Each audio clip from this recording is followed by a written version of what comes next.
At some point, you do have to be responsible. Somebody has to clean this up. Half-sunken houseboats visible from the I-430 bridge and Two Rivers Bridge by thousands of people every day since May of 2011. We're at a little bit of a standstill right now.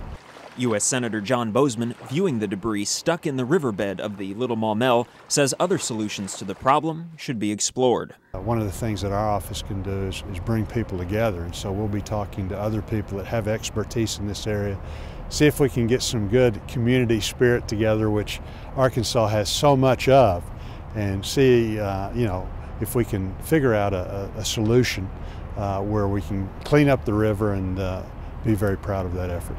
The deadline has passed for one of the boat owners. The person did not respond by the August 15th deadline given by the Corps of Engineers. That case has now been referred to the U.S. Attorney's Office. A second warning has been sent to the other boat owner. They have until September 4th to respond. We don't have any more authority to pursue this. Lori Driver with the U.S. Army Corps of Engineers suggests two possible solutions. A salvage company might want the debris for scrap metal, or a community effort to raise funds to remove the debris. I'll be glad to make the first contribution. That may be the quickest way to get this area cleaned up. Is that how we want the process to work? No. Should that alleviate someone's responsibility? No, but sometimes other people have to step up and do what's right when those who should don't. In Little Rock, I'm Matt Berman for today's THV.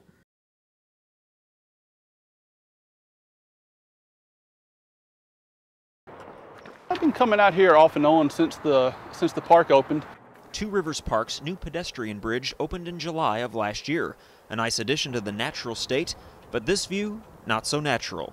Storm debris washed downriver from a marina during a 2011 storm, still not cleaned up after 1 year. It detracts from the beauty of the park. For joggers like Pryor Robertson of Little Rock, litter is a distraction. He called the Corps of Engineers. They told me that some things were going on behind the scenes. They couldn't really discuss it. But we discussed it with lots of folks, with the owners of the marina, as well as city, county, and federal officials. There was some debris in the approach of the lock chambers, and we have since cleaned that up. But the Corps cleaned up only a portion of the debris because it was in the navigation channel. Lori Driver is the public affairs specialist for the U.S. Army Corps of Engineers, Little Rock District. The Corps does not have the authority to clean up any debris that is not in the navigation channel or that could pose a hazard to the lock and dam itself. Therefore, the bulk of the debris remains. This houseboat in November of 2011 along the banks apparently posed a threat. It has since been removed. That particular cleanup from the Corps paid for by tax dollars. That was part of our operating budget, and our budget is part of the Corps of Engineers. Debris still cluttering the Little Maumelle River 1 year after the storm that brought it there. Who's responsible for cleaning it up? Well, the finger of blame continues to be pointed from agency to agency. It lies within the city limits of Little Rock. Pulaski County Public Works Director Sherman Smith says it's a difficult question because of jurisdiction. It's in a channel that the Coast Guard and the Corps of Engineers both regulate, but it's out of the navigable part of the channel. The Arkansas Department of Environmental Quality might have a say. ADEQ returned the responsibility to the Corps of Engineers. Our authority is limited to the navigation channel. Assistant City Manager Brian Day. It is our belief that the owner of the marina is responsible for removing the debris. Robertson agrees. I don't think this is a responsibility of the Corps of Engineers or the city or the county for that matter. I think the marina owner should be the one responsible for cleaning it up. I spoke with the owner of the River Valley Marina who said his lawyer told him not to speak on camera to us since they are still fighting the insurance company over this type of debris.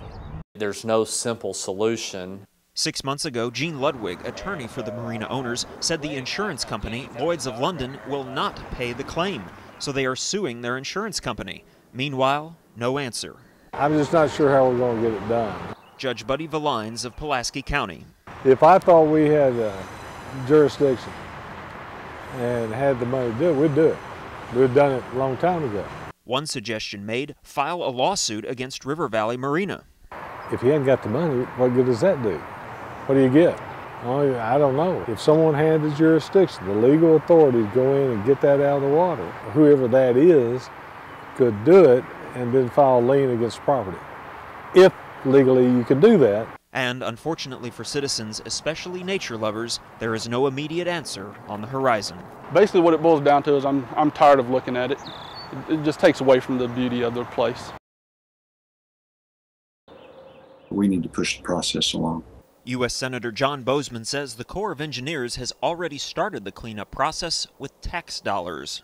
The federal government has spent about $50,000 clearing out the main channel. You have a lawsuit going now, so that's kind of colored the waters as to how much we can intervene.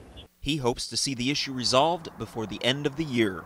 U.S. Congressman Tim Griffin has reached out to the U.S. Coast Guard regarding the matter and is waiting to hear back. One way that we can be helpful is to encourage cooperation between the different agencies and to make sure that everything that needs to be done or can be done is being done. Government agencies continue to point the finger of blame at one another. Each says they don't have the jurisdiction to intervene and clean the debris up.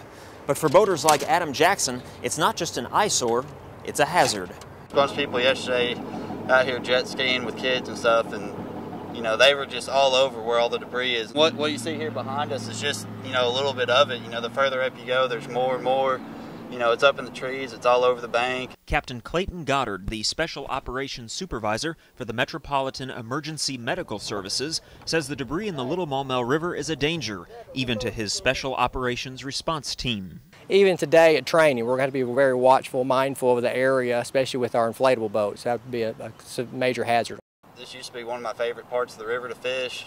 Now it's just got trash in it, and it doesn't look like anything's happened in a whole year.